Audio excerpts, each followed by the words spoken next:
Olá, eu sou Caio Inácio e esse é o canal Não Me Deixe Falando Sozinho.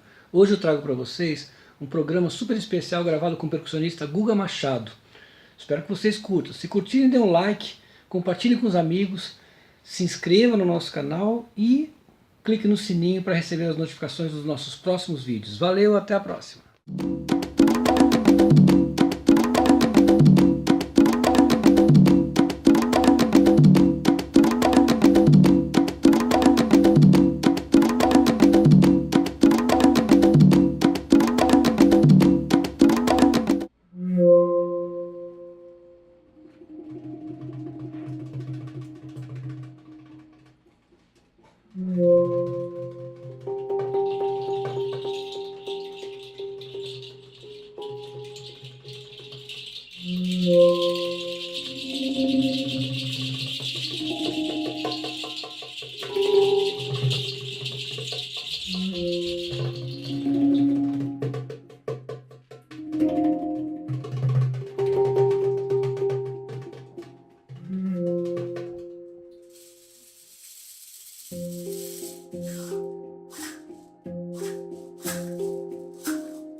Eita!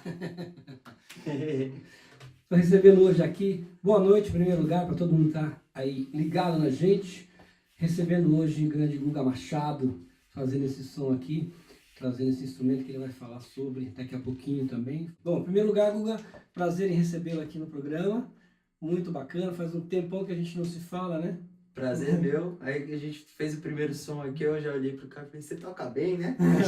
Fazia tempo que a gente não fazia um som.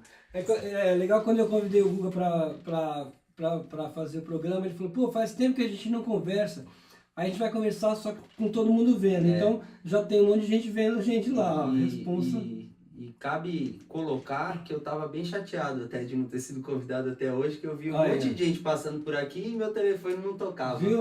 Aí ontem ele me chamou e falei, agora sim, parabéns aí pra vocês pela iniciativa de fazer um programa a maioria de percussão, né? Uhum. Eu tenho acompanhado no Face e acho que é importantíssimo ter esse tipo de veículo com informação, porque hoje cada vez menos, eu acho, a gente tem essas informações, embora a internet, obviamente, as coisas cheguem mais fácil e muito mais rápido, você pega aqueles veículos que tinham há um tempo atrás, as revistas Batera, Modern Drummer, não tem mais, né? Não tem, Então, ou eu estou enganado, mas eu acho que não tem mais. Não tem mais, né? E então a gente fica... Se tiver alguém na Modern Drummer da Bateria que ainda tiver sido editado, fala aí pra mim. Porque a gente fica refém de rede social. Então, como a gente está aqui no Instagram e no Facebook, mas aí vira aquela coisa de BBB, e cada um, né, não que esteja errado, é o que a gente tem para agora, mas às vezes falta um pouquinho essa coisa de troca de informação mesmo, de tocar junto, de abrir a conversa para a galera se ligar numa live. Então, eu achei muito boa a sua ideia, já tá rolando um tempo, né? Já tá um tempo. Bom, vamos começar pelo começo, como diz o outro, né? Aquela pergunta que sempre a gente tem que fazer e como que foi o seu começo na percussão? O que te levou a tocar os tambores? Legal. Comecei tocando triângulo em banda de amigo, de banda de rock and roll de amigo em festival de colégio do Porto Seguro. Porque a banda deles já era formada, eles tocavam e iam tocar no festival. Na época eu jogava basquete e eram os caras que jogavam basquete comigo no Pinheiros. E aí eu brinquei um dia no treino, falei, pô, deixa eu tocar triângulo nessa banda. Aí os caras falaram, pô, tem uma música que a gente vai tocar do Raimundos que tem triângulo, era Nega Jurema. Eu falei, pô, deixa eu tocar aí. Aí os caras, óbvio, vamos tocar. E eu fui, no mesmo dia, eu fui comprar um triângulo com a minha mãe. Pedi pra ela, falei, mãe, vamos no shopping. Na época no Shopping Morumbi tinha uma loja de música, lembra? Aí eu falei, mãe, vamos no shopping que eu preciso comprar um triângulo. Um triângulo? Eu falei, eu tenho show sexta-feira. eu nunca tinha feito nada, assim, não tinha ligação, não tenho nenhum músico na família, né? Ela falou, show. Eu falei, vou tocar na banda do Zé lá, a banda chamava Cianosa. E aí nós fomos no shopping, compramos um triângulo. No dia seguinte eu levei no treino pros moleques me ensinarem a tocar, pelo menos ter uma noção do que é. E cara, no dia que eu cheguei, isso foi na terça, assim, na sexta-feira que foi o festival, eu fiquei tão encantado com aquela coisa do backstage, da galera carregando... Imagina, eu achei legal carregar prato e caixa hoje em dia. Mas eu achei aquilo tão legal, assim. Eu me lembro que eu fui com a camisa do Yes, que era o show que eu tinha ido com meu pai. Olha só. Todo mundo, né, molecada, né, Iron Maiden, Sepultura e tal, e eu com a camisa do Yes, assim. Que foi um dos primeiros shows que eu fui. Curiosamente, acho que foi o segundo, o terceiro show. O primeiro, acho que eu pedi pro meu pai me levar do Falcão. Falcão? Eu gostava do Falcão. E aí o meu pai me levou no show do Toquinho. Olha a coincidência, que depois eu fui tocar com ele. Legal. E aí nesse festival eu toquei triângulo lá. E eu acabei entrando na banda porque não tinha percussão, era uma banda de rock. Então eu comecei a tocar e nos ensaios, eles ensaiavam sábado. E aí eu comecei a ficar alucinado com música e tal, e entrei na banda pra tocar. Então eu inventava as percussões, os caras tocavam Ozzy e eu ficava inventando um derbaque no meio do negócio. Devia ser tudo atravessado, mas enfim. Aí eu comecei a fazer aula, comecei a comprar instrumento, ao mesmo tempo que meu pai, eu pedi pra ele, eu falei, pô, posso fazer aula de percussão? Aí ele falou, pô, eu ia mal na escola, né? Eu ia muito mal. Ele falou, pô, você não tem tempo de estudar, que você treina na escola, treina no clube, vai inventar, mas... Aí eu falei, e se eu fizer com o meu dinheiro? Ele falou, com o seu dinheiro você faz o que você quiser. Aí eu comecei a pagar minhas aulas, e aí, ao mesmo tempo, ele começou a me dar presente de aniversário, era instrumento. Então ele chegava no Natal, ele me dava um instrumento. Aí começou a me levar em show. Então, da forma dele, ele começou a incentivar. Acabou incentivando. E na época ele estava separado da minha mãe. Aí depois eles voltaram. E, cara, desde aquela época eles vão em todos os shows que eu faço, em todos assim, nos shows mais legais assim, eles vão e viajam comigo quando é um show mais Eles foram legal. assistir em Nova York, não Foram foram? assistir em Nova Você York. tocou no Summer Stage, né? Foi. É, Eles eu lembro, foram. sabe? Então eles sempre vão em tudo, assim, né? E meus pais são, eu sou muito, eu moro com eles até hoje e sou muito próximo dos meus pais. E eles me incentivam em tudo que eu faço, é muito legal. Cara, você vai, imagina a emoção, você tá no show no Summer Stage, no Central Park, entardecer com um toquinho, né? Aí você olha seus pais ali assistindo, né? Pô, esse é um negócio que, cara, eu vou levar pro resto da minha vida. E o legal é que eles são jovens, né? São umas figuras. A Vera, sua mãe, trabalhou muitos anos com instrumentos, né? Sim. Trabalhou Na de na de Jorge muitos anos. Então ela era ligada, né, diretamente assim, ao meio musical. E isso já ajuda Conheceu bastante. muita gente, Conheceu muita gente e tal. Então isso é muito legal porque também traz para essa... Mas vamos ver... Só completar uma curiosidade. Nessa época do Cianose, que você me perguntou quando estava começando a tocar, minha mãe trabalhava com a Cecília Baroni, que era a prima do João, dos Paralamas. E aí minha mãe chegou um dia e falou, a Cecília convidou para ir assistir os Paralamas no Olímpia. E era a turnê do Nove Luas. E aí a gente foi lá num camarote assistir, bicho, aí aquilo ali transformou minha vida, assim. Aí eu vi o Eduardo Lira tocando lá. O Eduardo, você tem uma ligação com o Eduardo Lira. E aí eu falei, cara, eu quero ser esse cara.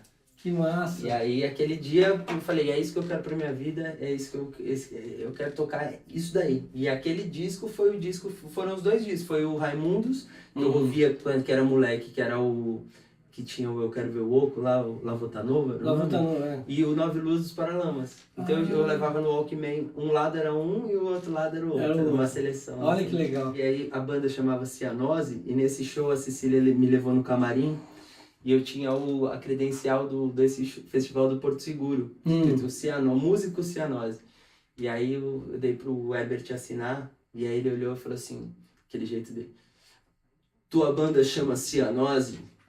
Aí eu falei assim, chama. Aí ele falou assim, o que quer dizer cianose?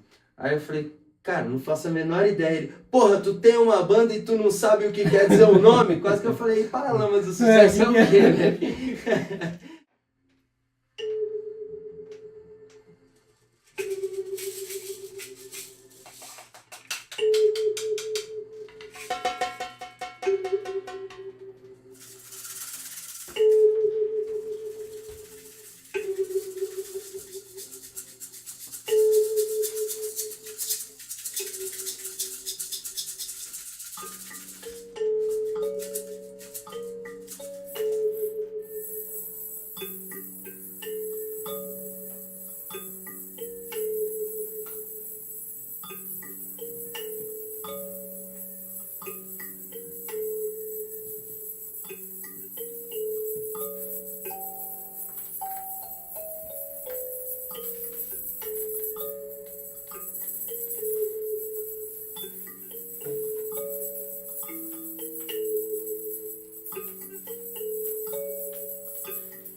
Muito bom. Guga Machado recebendo hoje aqui o nosso programa Não Me Deixe Falando Sozinho. Fazia tempo que eu não tinha essa calimba, eu usava no espetáculo do Batuque Contemporâneo, que foi um espetáculo que eu criei com a coreógrafa do Rio, de dança contemporânea, chama Sueli Guerra.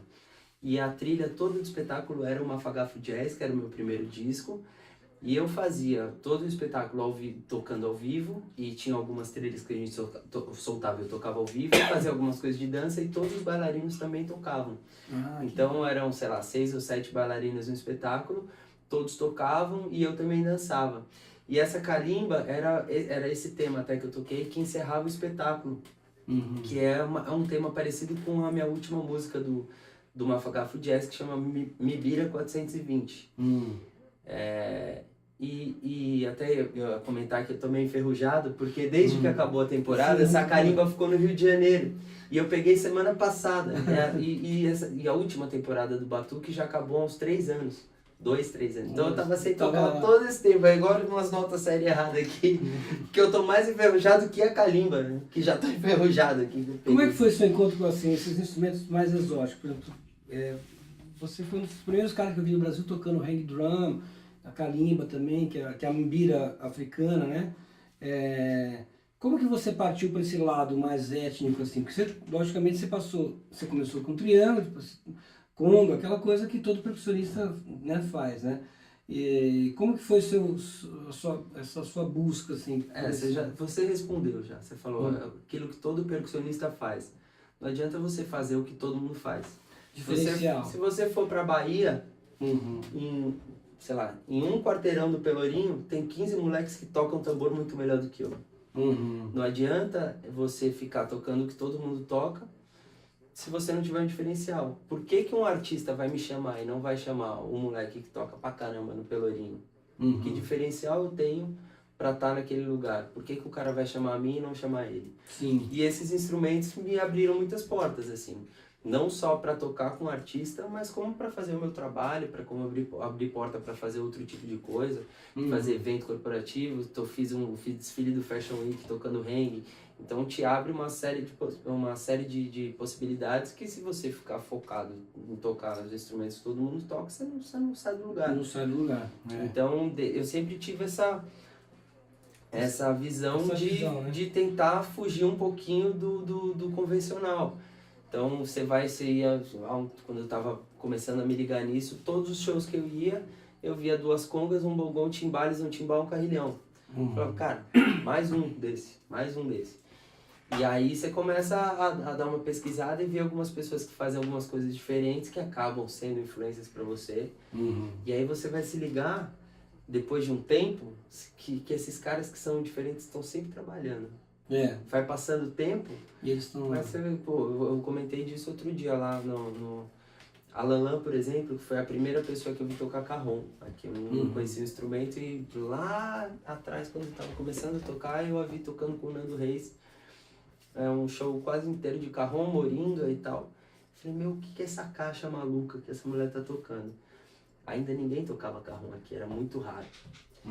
E aí, uma menina tocando uma coisa que ninguém conhecia, ela chamava o show pra ela todo, porque se eu não conhecia e já tocava, imagina um público mais leigo. Então, e aí eu vejo que ela é uma pessoa que tá sempre fazendo alguma coisa diferente. Outro dia eu fui no show dela e tava com o Teremim. Aí tava fazendo um show lá, timbal, não sei o que, de repente foi pro Teremim, cara. Você olhava a plateia, tava todo mundo assim, ó, pô, que porra é essa que essa mulher tá fazendo? Então, ligada em fazer coisa diferente. Então eu me liguei quando eu fiz o meu show, que um dos momentos mais impactantes do show era o momento do que tinha um solo de hang drum com piano. Então eu falei, alguma coisa. O lance da calimba, eu abri o show com a calimba, então fazia uns efeitos parecidos com o que você fez e vinha pra calimba. Aí projeção, então sempre coisas acabam chamando a atenção. Só pra galera que não conhece, o Teremim que ele citou é um instrumento que é considerado o primeiro instrumento elétrico, né? Ele é um instrumento de mais ou menos 1910, ele é um instrumento que você não toca ele, de acordo com a frequência, né? Então você mantém uma certa distância. Qualquer dia eu trago Você tem um? Tem, que eu trouxe do Japão. Olha, tá vendo? É isso que eu tô falando, o cara tem que ter diferencial, não adianta. Como é que você conseguiu um? Do Japão, eu comprei no Japão, na minha última É temporada. caríssimo. Não, lá não é tão caro, aqui é bem caro. Né? É. Eu vou trazer qualquer dia para que vocês tenham uma ideia, é muito legal. Procurem esse nome, Theremin, vocês vão ver É também. muito legal. E na verdade ele é meio que um instrumento de percussão, mas eu não sei nem se ele é considerado um instrumento de percussão. Eu não sei, também é um instrumento de frequência. Então você usa. Você não chega a tocar, né? Você não sei toca se é nele, percussão. tem um fio, assim, um cabo, né? E ali, conforme a sensibilidade vai chegando, e aí dá as notas e o volume, né? Então é muito interessante. Então é um instrumento bem diferenciado, né?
Guga Machado, senhoras e senhores, fazendo esse som aqui, Derbaque e Conga, combinação insólita aqui, bacana. Vocês dois fazem um trabalho criativo de muita qualidade e reconhecimento por muitos músicos. Obrigado, Márcio, primeiro, por falar isso.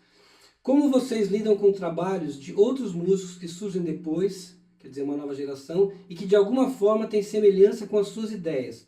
Vocês reconhecem como influência ou homenagem? Ou causam desconforto, encaram como plágio? Guga. Eu considero influência uma homenagem, sem dúvida nenhuma, até porque eu também fui influenciado e também Cara, eu falo isso no meu livro, depois eu até ia falar do livro, legal. mas é uma das coisas que eu falo, porque para você formar a sua personalidade, para você ter uma forma de tocar, você tem que imitar os outros. Eu acho que você só chega a se entender quanto músico depois de você ter estudado muita gente. E não é feio você copiar o outro enquanto você ainda não é você. Então, como eu citei o Eduardo Lira, citei a Lalan, e foram pessoas que me influenciaram muito e que eu imitei muito eles, os dois. E até outras pessoas agora que foram influências para mim. E aí vai chegar um momento que você imita um pouquinho daqui, um pouquinho dali, um pouquinho dali, um pouquinho daqui, pega o que você faz bem feito de cada um e você transformou bateu aquilo tudo no liquidificador e você é aquilo. Então eu acho que faz parte essa coisa quando você tá se encontrando enquanto músico, de imitar aqui, imitar ali, imitar suas influências, copiar o que eles têm de melhor e você entender o que aquilo deles de melhor você consegue absorver e fazer um melhor também. Então, eu acho que isso é uma mais do que homenagem, ou a outra palavra que eles usam, influência, uma homenagem. É influência, isso que eu ia falar. É uma influência. E até eu vejo um garoto que foi meu aluno, agora eu não lembro o nome dele, cara. E ele posta os vídeos, ele é professor de música, de percussão e tal. E quando eu vejo os vídeos dele, eu sei que tem eu ali. Um toque ali. E eu acho super legal, Acho importante também, porque eu sei que eu fui importante para a formação dele quanto músico. Eu tenho a acrescentar o que você falou, acho muito bacana isso. O único cuidado que eu falo para a galera que está começando, ou para a galera que ainda não encontrou esse caminho, né, a sua personalidade, é assim, muito cuidado com isso, né? Para que você possa usar. Primeiro, não tenha uma só influência, às vezes eu vejo muito isso, o cara tem uma influência e ele cola naquele cara. Vira cópia, aí não como acontece, por exemplo, vou citar um caso que acho que todo mundo conhece, Giovanni Dalgo, né? Giovanni Dalgo, congueiro incrível, que revolucionou as coisas, muita gente toca igual ele, toca igual, o jeito, a postura, usa os rudimentos do mesmo jeito, os ritmos, aí eu acho que passa um pouco do limite. Tem que ter esse limite assim, legal, eu vou pegar aqui do Guga isso aqui, bacana, do Caio isso, do Vinas isso, do Café isso, do Ayrton Moreira aqui, e aí você cria, só assim você vai criar a sua personalidade.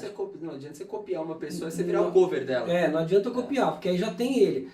Tem um caso uma história muito interessante, que é o Nico Assunção, que é um grande baixista, e reza a lenda que isso aconteceu em Nova York, eles estavam tocando, e o Jaco Pastores foi assisti-lo tocar, e ele falou, cara, o cara tá aqui, eu vou mostrar tudo que eu sei tocar dele. Aí tocou, e ele ficou assistindo, o Jaco era um maluco, né, que morreu tragicamente, inclusive, pelas maluquices dele, e aí ele, quando termina de tocar, o Jaco chega nele e fala assim, cara, muito legal, mas já existe eu, não precisa ser eu, seja você mesmo. Porque eu tô aqui, e eu já fiz e já faço isso. Então procure o seu caminho, pega essa influência, mas legal, procure o seu caminho. É isso aí. E isso mudou, segundo reza a lenda, os dois já faleceram, não estão aqui para confirmar, reza a lenda que mudou completamente a história do Nico. Ele passou a se interessar mais pelo samba, mais pela onda brasileira, e se tornou um dos maiores baixistas da música brasileira, da música mundial. Então esse toque é muito legal. Legal, vou pegar, pegar isso aqui desse, de cada um, e vou trazer, vou montar o meu melting, isso chama melting pot, né? Vou fazer o meu potezinho aqui, e aí vou mostrar aquilo que eu sei. Acho que a gente falou a mesma coisa. Então isso é muito legal, um toque aí para os percussionistas, e para quem curte também música, quando você vê um cara fazendo muito igual ao outro, também isso é meio chato. Ele toca igualzinho fulano, já tem o fulano, então eu vou lá ver o fulano. Então, isso rola mesmo, agora que você falou, rola mesmo. Fala um pouquinho sobre... é um instrumento que foi criado em 2000 na Suíça. Em 2000. É um instrumento super novo, né? Bem contemporâneo. Por um casal. Tá longe do microfone? Oi, melhorou, né? E é um instrumento suíço, o original dele é suíço, esse aqui é uma réplica, é um americano. E esse instrumento foi criado na Suíça por um casal. E um instrumento super difícil de você conseguir. Tanto que você falou que foi um dos primeiros que você viu, que tinha ele e tal, mas foi uma batalha para conseguir, mesmo essa réplica na época. Hoje a gente já tem alguns fabricantes aqui no Brasil, tem um super bom que é o Pampiano, que é o Giancarlo Borba, que faz lá no sul do país. Ele faz um super legal, eu até tenho um dele, mas não tá aqui. E aí, quando eu descobri esse instrumento no YouTube, eu vi vários músicos, principalmente músicos de rua, usando. Então tem um cara que chamava David Swarup, que era super legal. Tinha um loirinho rasta, agora esqueci o nome dele. Tem o Manu Delago, que tocava com a Bjork. Sim. Até que naquele disco Biofilia, tem um tema que começa com Hang, uma música que começa com Hang, é super legal. Esse cara tocava em orquestra, é um super virtuoso, assim, e ele toca o Hang. Aí eu comecei a dar uma pesquisada nesses caras e consegui um contato de uma moça que conseguia esse exemplar aqui. E aí quando chegou pra mim eu fiquei maluco, né? Aí eu fiquei maluco. E é aquela coisa que você vai praticando e vai aprendendo sozinho, porque eu não sei se hoje tem alguém que dê aula disso e tal. Mas na época não tinha, então eu via que o Gustavo de Dalva tinha o Marco Lobo tinha, o Caíto Marcondes tinha. Então no show você vai, dá uma caçada aqui, e cada um tem uma forma de... Isso que é legal, porque o instrumento, como ele é muito novo, cada um que adquire meio que faz a sua onda, tem a sua maneira de tocar. Então, obviamente, você tem que descobrir como é que tira o som do instrumento. É um instrumento que você toca com o dedo, né? Não adianta você tocar com a mão que não vai sair o som. Então, é o dedo. E aí, mas cada um tem uma forma de tocar. Então, o Marco Lobo toca de um jeito, ele toca mais forte até. O Gustavo eu vi tocando uma vez, mas vi tocando até com vassourinha. Fez uma onda de condução super legal. Ele é gênio. Eu tenho a minha técnica, que é com o dedo, né, de tocar.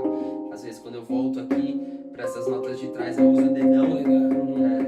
E aqui na frente sempre com o indicador.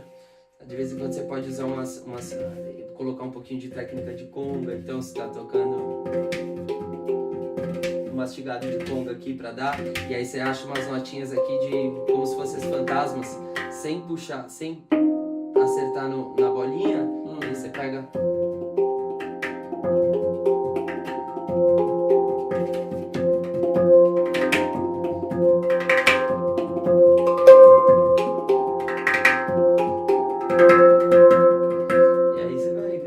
Aquele lance de conga, né?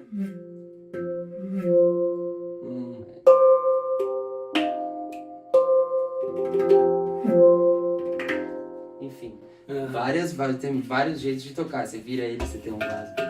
Tem um vaso aí.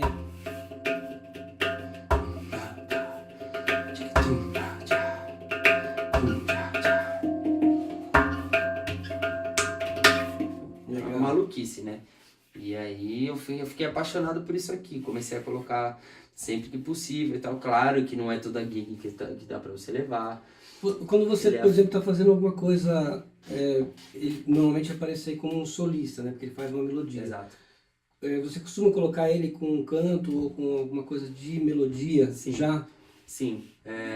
Tinha a Tabata Fer, que sempre cantava nos shows. A gente fez um So Far Sound, né? Que era aquele programa que para convidados, você faz na casa e tal. E uma vez a gente fez uma formação super legal, era eu, o Bocato, a Tabata e o Dilson Laguna de guitarra. E a gente fez uma música que era um tema de novela da Globo, que era a música que a Tabata cantava, composição do Jair Oliveira, chamava Evil Diva. E aí a gente fez a intro no Hang. Então o tom ele batia. Então a gente fez era um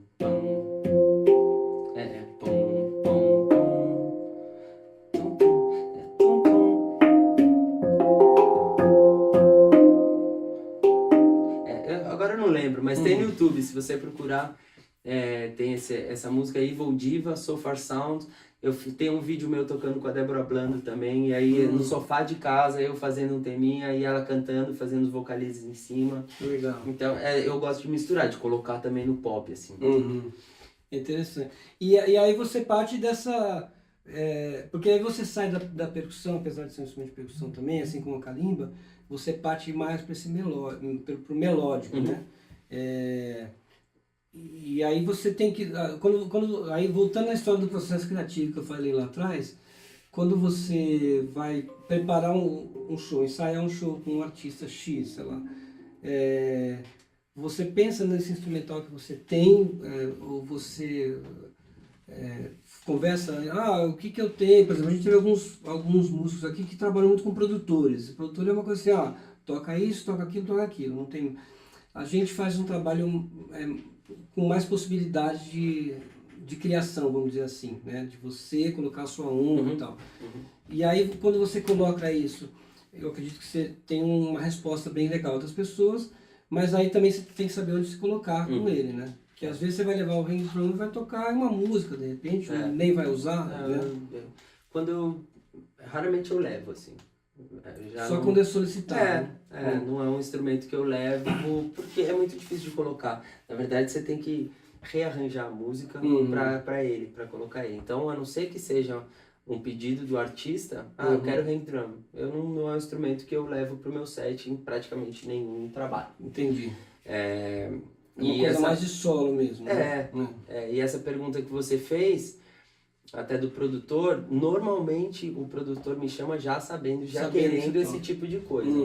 Então o cara já chama por tocar algum instrumento diferente. Tem um instrumento que eu adoro, que eu tenho, que é de um cara lá da Bahia, o Gildo Carron, que é um tambor de mola, que é uma espécie de um bongô, um batá aqui dos lados, e aí ele tem 2 furos de moringa em cima e uma mola no meio. Então ele tem um reverb natural, um agudo aqui, um médio grave, como se fosse um bongô, né? As duas. E os 2 vasos aqui com o reverb natural da mola. Então esse é um instrumento que é, por exemplo, o cara, queria gravar um bongô. Aí eu levo isso e o bongô. Aí eu falo assim, cara, eu tenho uma ideia. Vamos experimentar esse aqui, de repente a gente muda o timbre pra não ficar com cara de bongô, pra ficar diferente. Aí, cara, é batata, assim, 100% dos produtores. Quando eu toco aquilo no estúdio, os caras falam, que porra é essa? Que louco. Aí eu falo, bicho, isso aqui, aí os caras, é isso aí. E aí acaba que entra um monte de disco que... Aí você ouve e você fala, não, que é isso? É um instrumento com som diferente, não sabe o que é. É muito legal.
Cabe uma imitação aí, não, agora?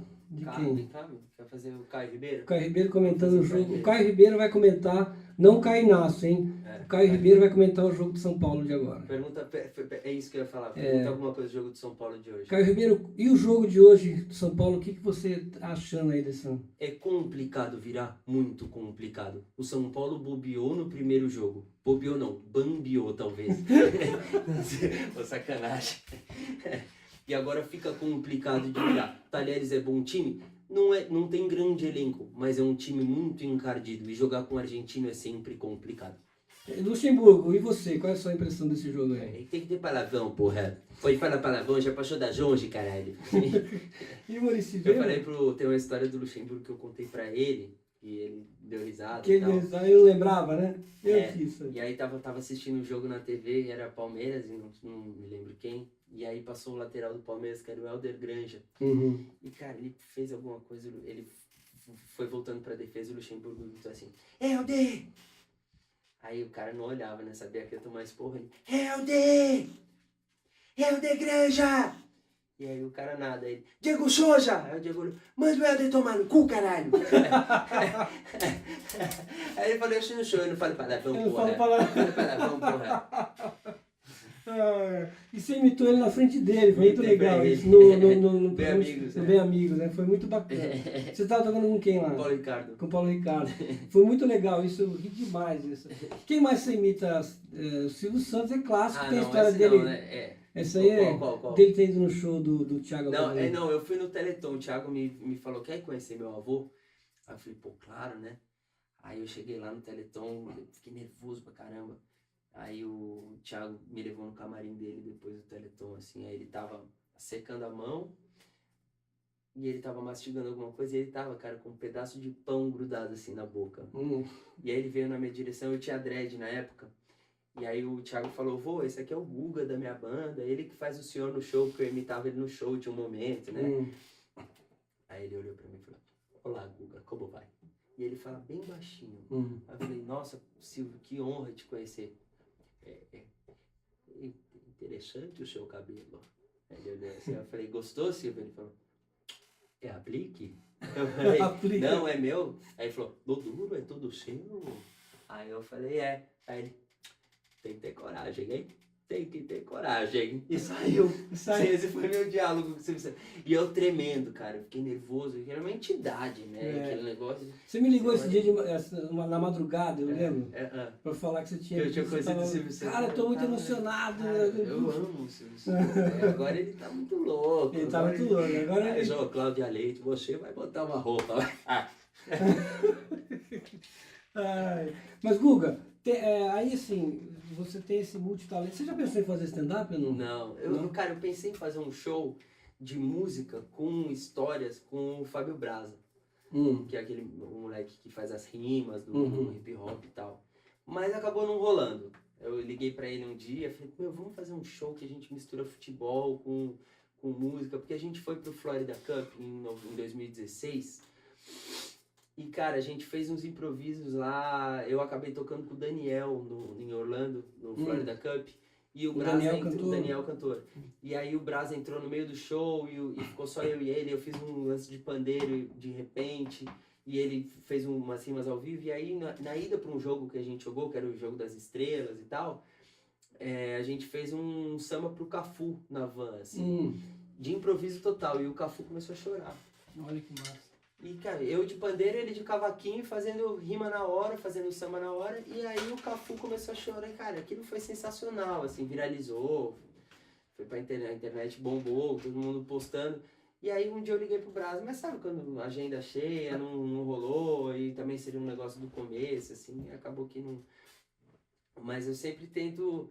essa coisa de misturar as coisas e colocar futebol com música, tanto que tem o lance do livro, eu escrevi um livro com meu pai no ano passado, que chama Das Quadras para a Vida, lições do esporte nas relações pessoais e profissionais. Então são coisas que a gente aprendeu no esporte, o que a gente aprende no esporte, o que a gente usa no nosso dia a dia.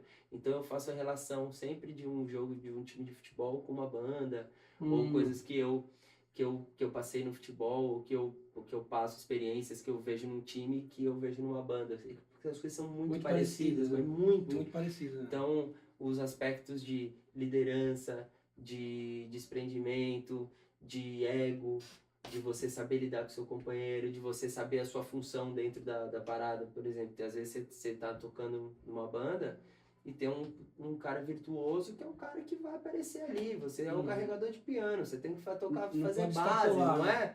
E no time de futebol é a mesma coisa. Tanto tem a mesma importância o cara que faz gol e o cara que não toma gol. Só que você tem que saber o seu lugar. Então eu comecei a fazer essa analogia da música e do futebol. E a gente escreveu um livro junto. Meu pai foi atleta também. E aí ele fez com o trabalho dele, né? Ele é economista e professor. Então ele também usa os aprendizados. Vocês dão palestra junto? Sim, né? A gente está fazendo palestra junto do livro. E está sendo super legal, que é mais uma coisa, que é outra coisa que a gente, é um valor que a gente deixa muito claro no livro, que é família. E que também tem a ver com música e também tem a ver com futebol, porque quando você está numa turnê, você passa mais tempo com os seus companheiros de banda do que com a sua família. E ali, bicho, tem caras que você vai ter muita afinidade, tem caras que você não tem afinidade nenhuma. E você tem que aprender a respeitar esses caras com todas as diferenças que vocês têm, subir no palco, dar um sorriso e fazer um baita show. E num time de futebol é a mesma coisa. Você vai jogar com um cara que não tem afinidade, mas você vai receber a bola dele, tocar, fazer gol e abraçar o cara. Então, essas semelhanças do esporte e da música estão no livro. Antes de terminar, seria impossível não falar disso, eu já até falei no videozinho que eu fiz antes. Guga Machado, jogador de futebol, goleiro. Como que foi isso? Como que é isso, né? Eu sou goleiro muito antes de ser músico, né? Desde que antes de me entender por gente, eu já era goleiro. Tem foto até no livro, deu no gol, jogando já no Pinheiros com 4 anos, 5 anos de idade, com a trave gigante e eu desse tamanho, assim, de joelheira, luta, assim. Eu sempre joguei no gol, parei na época que eu joguei basquete, que eu joguei até juvenil, então ali uns 4 anos do mirim ao juvenil eu parei de jogar futebol porque não dava. E assim que eu terminei de jogar, voltei a jogar basquete, voltei a jogar futebol, porque futebol sempre foi minha paixão, né? O basquete ali acabou dando certo na época. E sempre joguei futebol, sempre fui goleiro. E aí as coincidências da vida, as coisas que acontecem na hora certa, no lugar certo de você estar. Eu sempre joguei futebol de campo, amador, sempre joguei no Pinheiros, campeonato interno, interclubes. E, coincidentemente, quando eu fiquei nos últimos 5 anos tocando com o Thiago Abravanel, ao mesmo tempo com o Paulo Ricardo. Então, praticamente não tinha tempo de nada. Os dois faziam bastante show, eu viajava a semana inteira, viajava pelo menos 2 vezes por semana. Avião, ia pra lá, não sei o quê. E quando dava, eu jogava minha bola e tal. Coincidentemente, ao mesmo tempo, os dois me tiraram da banda. O Thiago trocou sax e percussão pelas 2 backings, que faziam só o show maior, e aí esse show médio, que era o que mais tinha, eu deixei de fazer. E o Paulo Ricardo tirou percussão e voltou bateria, que era o Marquinho da Costa na época. Ele tinha tirado o Marquinho, ficou só para os shows grandes e tinha feito um formato mais reduzido, com percussão, piano. E aí um dia o Marquinho foi fazer um sub pra mim e tal, o show foi legal, e ele falou, quero fazer com batera agora, e me tirou. Isso foi no mesmo mês. Então imagina, você tem 2 gigs legais. De repente não tem nada. De repente, em um mês, eu não tinha nada. Por sorte, eu tinha guardado um dinheirinho, tinha uma poupança legal. E aí eu falei, quer saber de uma coisa, cara, eu não vou sair fazendo qualquer coisa. Eu não vou sair pegando trabalho, fazendo o que eu não quero. Eu vou esperar pintar alguma coisa legal, enquanto isso eu vou fazendo coisas que me dão prazer. Assim que rolou isso, eu viajei, fiquei quase um mês inteiro com meus pais viajando na Europa. E aí voltei pro Brasil e comecei a treinar pra caramba. Treinar, treino de goleiro e físico, muito. Falei assim, quer saber? Eu jogo no Pinheiros, eu vou ser o melhor goleiro do Pinheiros e vou ser o melhor goleiro que eu puder ser dos campeonatos interclubes e tal, quero ser o melhor. Comecei a treinar, eu treino na academia chama Fechando Gol, é do Zete, sócio de 2 amigos meus, o Fábio Melo e o Faísca, que é um grande amigo. E ele me convidou para treinar lá e eu treino lá, já treinava enquanto tocava com os caras, mas treinava menos porque não dava tempo. E quando acabou, comecei a treinar, focar, dei uma segurada no goró, falei assim, vou ter vida de atleta. Comecei a treinar jogos, obviamente você começa a jogar melhor. E aí pintou uma oportunidade de jogar uma Liga Brasileira de Futebol 7, que é o Futebol Society. Deixar claro, Fut 7 é o antigo Futebol Society, mudou o nome, que eles falam que Futebol Society é pelada, Fut 7 é levado a sério. E aí pintou a oportunidade de jogar a última Liga Brasileira de Fut 7, que credenciava para a seleção brasileira o último campeonato antes da Copa do Mundo, de 2018. Beleza, fui jogar pelo Pinheiros. O Pinheiros nunca tinha entrado nesse campeonato. Aí eu ouvi dizer que o Pinheiros ia entrar e aí falei, pô, quero jogar. Porque eu ouvi dizer que esse campeonato, quem ganhasse ia jogar um sul-americano no Uruguai. Aí eu falei, quero jogar. Os caras falaram, mas você não gosta de jogar futsal, você só gosta de jogar campo? Eu falei, mas quando é competitivo assim eu gosto. Quero jogar. Coincidências da vida. O técnico da seleção brasileira é sócio do Pinheiros.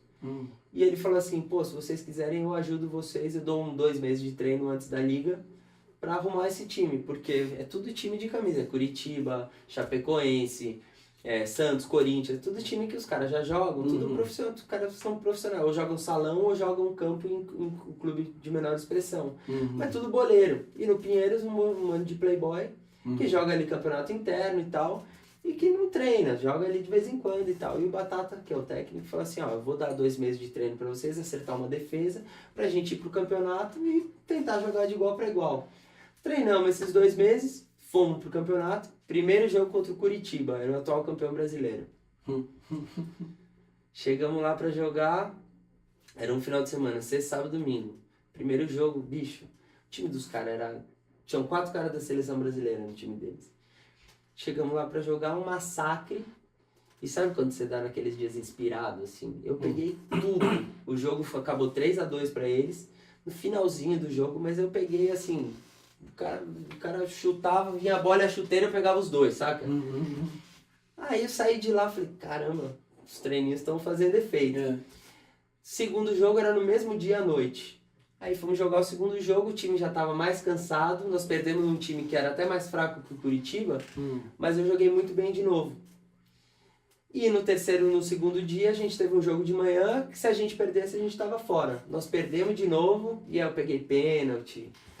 E aí, bicho, joguei os 3 jogos muito bem. E aí tava todo mundo que podia jogar na seleção brasileira estava nesse campeonato, nessa liga. Era um time de todas as partes do país. E todo o pessoal da federação, comissão técnica, estava assistindo todos os jogos. Então eu fui um destaque dessa liga. E aí quando saiu a convocação para a seleção brasileira, estava meu nome. Olha que legal. Então fui eu e mais umas 2 ou 3 jogadores que nunca tinham sido convocados para a Copa do Mundo, que foi em dezembro. E a gente foi campeão. Então, de nunca ter jogado a modalidade, eu fui campeão do mundo em 3 meses. Uma loucura. E aí, cara, eu acabei me dando bem com todo mundo e esse ano tem um monte de competição. Agora em abril, em maio eu vou pra Rússia jogar, mas não é a seleção brasileira, é um time que eles montaram aqui no Brasil para jogar uma competição interclubes lá. E agora em abril tem Copa América aqui no Brasil, em Porto Alegre. A convocação sai agora dia 25 de fevereiro. Depois tem Copa do Mundo em Roma em setembro e tem Intercontinental em Orlando em novembro. Que legal. Então, um ano cheio de coisa, eu espero estar em todas, né? Quero estar em todas. E aí tô treinando, então eu tô levando uma vida. E aí você concilia o lance de tocar com isso. Hoje em dia já, cara, por incrível que pareça, eu deixo de fazer coisas assim, porque por exemplo, hoje me chamaram pra ir num show da Canja num show. Eu falei, cara, eu não posso porque amanhã de manhã eu tenho treino. Então assim, tem coisas que você tem que começar a ter um discernimento de saber assim, cara, não tem como eu fazer as 2 coisas e enfiar o pé na jaca. Então tem que ser, tem que, né, e os dois me dão muito prazer, assim. Embora o futebol não me dê dinheiro, o futsal não é um esporte profissionalizado no Brasil ainda. Não é. Então, o pessoal que vive do futebol, que joga futsal, ou vive do futebol de salão ou do futebol de campo. Sexta-feira agora eu tô lançando minha música nova, que tá nesse disco aqui. No Maquinário Roots, a 2ª faixa, chama Tudo Que Vier, parceria com o Rogério Flauzina do Jota Quest. Então tá em todas as plataformas digitais, vai chegar o Tudo Que Vier sexta-feira, Deezer, Spotify, YouTube, Napster, iTunes, legal. Em todas as plataformas. E essa música é muito massa, tá muito massa. É a parceria de vocês nossa, com ele. o Rogério, é um groove meio meio groove, funk groove, Uhum. influência de E o disco Jamiroquai. Nas lojas também ou só... Cara, esse disco não tá. Não tá. Então a gente tá lançando single faixa por faixa nas plataformas digitais, e quando a gente começar a fazer show, a gente vai levar pros shows. Então Mas, vai ter em primeira mão aí, quem ganhar, né? ninguém tem esse disco ainda, só os amigos bem próximos, assim. Bacana. E aí é um disco que a gente fez todo, eu e o Renato Galozzi, que é meu parceiro nesse trabalho, somos só nós dois. É um disco de produção, na verdade, de produtores. A gente compôs todas as faixas e a gente compôs cada música para um artista. Então a gente pensava no fulano, e aí a gente mandava a música pro cara e falava, velho, o que você acha? Ah, gostei, pô, faz a letra aí e canta com a gente? Fechado. Legal. Então de cada faixa tem um artista. Então a primeira é o Emerson Villani e o Ceruto, do Funk Como Le Gusta. A segunda, Tudo Que Vier, Rogério Flauzino. Terceiro, T-Blaze, que é backing do Jota. Quarta, Paulo Ricardo. A quinta é o Rodrigo Touché, que é um rapper super legal aqui de São Paulo. A sexta é com a Tabata. A sete é Batida Nacional de Pelique, Lanlan e Nanda Costa. Ah, que legal. A oitava é com o Jair Oliveira. A nove, Renato Godard. 10, Paula Lima. 11, André Bujanra. E a última com o Play, que é backing do Jota também. E aí legal. tem tocando Funk Como Le Gusta, Cook Stolarski, Paulinho Funk do Jota Quest, Eron Guarnieri do Funk. Pô, Guga. Obrigado, Caião. Eu sabia que ia ser legal. A gente não falava um tempão e ele fala pra caramba, eu também. Vamos fazer um som pra gente terminar essa live? Vamos. Vamos lá? Beijo, gente. Segue o trem aí. Vamos que vamos. Bora pra cima. Semana que vem tem mais. Guga Machado, eu, Caio Inácio. Não me deixe falando sozinho. Live das 21. Quarta-feira, às 21 horas. Aqui no VP Studio. E você aí no Facebook e lá no Instagram também. Vamos que vamos. Vai lá.